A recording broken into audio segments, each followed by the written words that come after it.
gang. This is Tammy from Leap India Fitness, and I want to share a really cool concept with you that I learned about a few years ago, and I'm still learning about it. I'm still and having revelations about myself. It's about learned helplessness. And some of you have probably experienced a little bit of learned helplessness without realizing it. It's a adaptation of the brain or the body to not try escaping a negative situation because you've learned that it's hopeless. And that's a pretty profound thing. This was first coined in the late 1960s by Martin Seligman. He was a scientist doing research on dogs and behavior conditioning. And what he did is he gave the dogs a light shock that they could not escape. He'd ring a bell and then administer a shock. And what happened is, after doing that several times, you realized that the dogs would react to the shock right as soon as they heard the bell, before the shock was even administered. And then the next part of the experiment, he put them in a box that was divided by a low barrier that they could easily jump over. Half of it was electrified, the other half was not. When he administered the shock, the dogs didn't jump over the barrier. The dogs that had been habituated to the shock just lied down and didn't try to escape. Dogs that hadn't been habituated to the shock jumped over. So he coined the term learned helplessness, not trying because the situation is hopeless. And I've come to realize that children or babies, this whole crying it out thing, this might be a bit sensitive for some parents, but I kind of think that sometimes the whole crying it out is not the baby soothing itself. The baby is crying and crying and crying, and in such a state that finally its brain tells it to stop crying, to conserve and go into survival mode. You've got to conserve energy because help isn't coming. And that's a form of learned helplessness. And for me, I realized recently, I'm doing some mindset work through my business coach, Ellie Bursko, and I just realized that I've got a bit of learned helplessness habituation from when I was a kid, and my parents divorced when I was about 3 years old.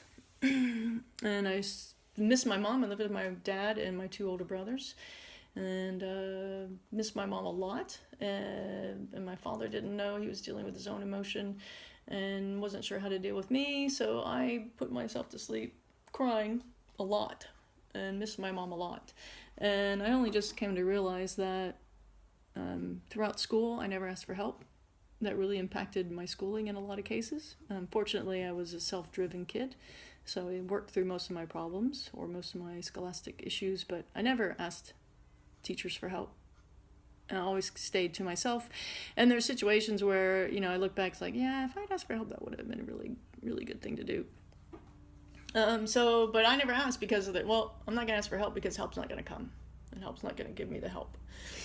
So I only just realized that. So I've got a little bit of learned helplessness I've been living with my whole life. And now that I know it's there, I can free myself from that. What does learned helplessness do for you? What can it cause for ramifications? It can affect your self-esteem. Give you low self-esteem because you don't try anymore. You've taught yourself or told yourself, I'm not good at math because I'm stupid or whatever. It's like it's not because you're stupid. It's just because at some point you told yourself that because it was too hard. It can also create sadness, which would be linked to your low self-esteem because you're not thriving in life. It can develop chronic failure, where you try and try and try, but you don't really try, or you set goals that are too high for yourself, and then you don't make it. It can also be linked, some people attribute it to contributing to depression and physical illness. So I also have a little bit of this where when my daughter was really young and my husband was working long hours, I gave up on my fitness goals, and I wrote an ebook about this, and you're welcome to have it. It's a free one. I gave up on my fitness goals. I gave up trying to exercise and having time for myself because it was too hard and it was too stressful. And my brain, my body and brain just decided, look, this is too much. We need to go into survival mode and we need to give up on these goals.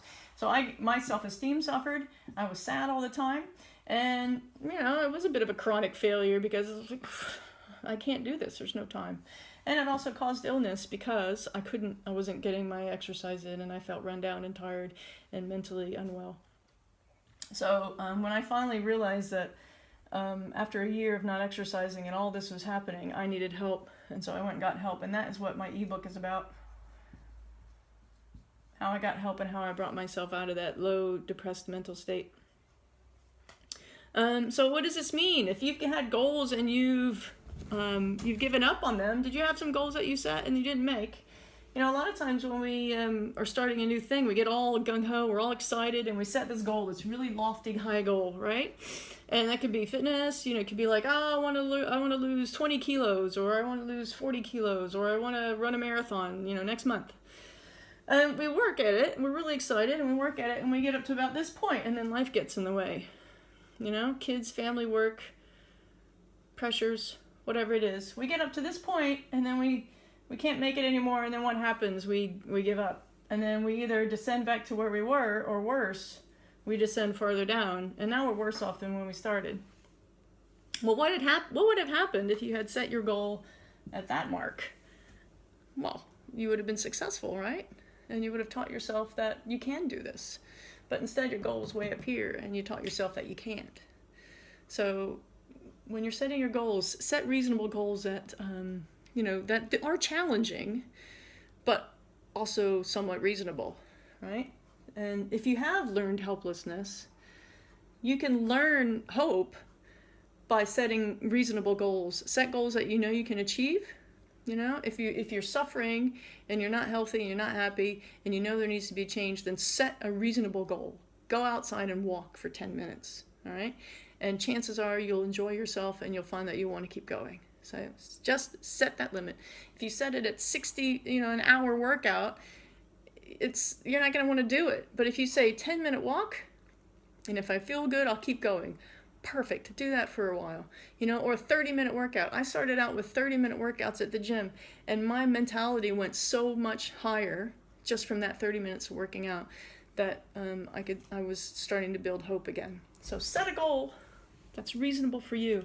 And then when you've gotten that goal, when you've gotten there, then you can come down here and you can step up to the next one, right? And then step up to the next one. And then you're going to get to that point, and you're learning hope, and you're gaining self-esteem and building on your self-development and getting there. All right? So I hope you like this. I've been learning a lot, and then just to give PTA Global the credit, I first learned about learned helplessness when I was doing a continuing education with PTA Global. And it's something that's been on my mind. I always think about it. And I hope this helps. All right. Thank you. Bye.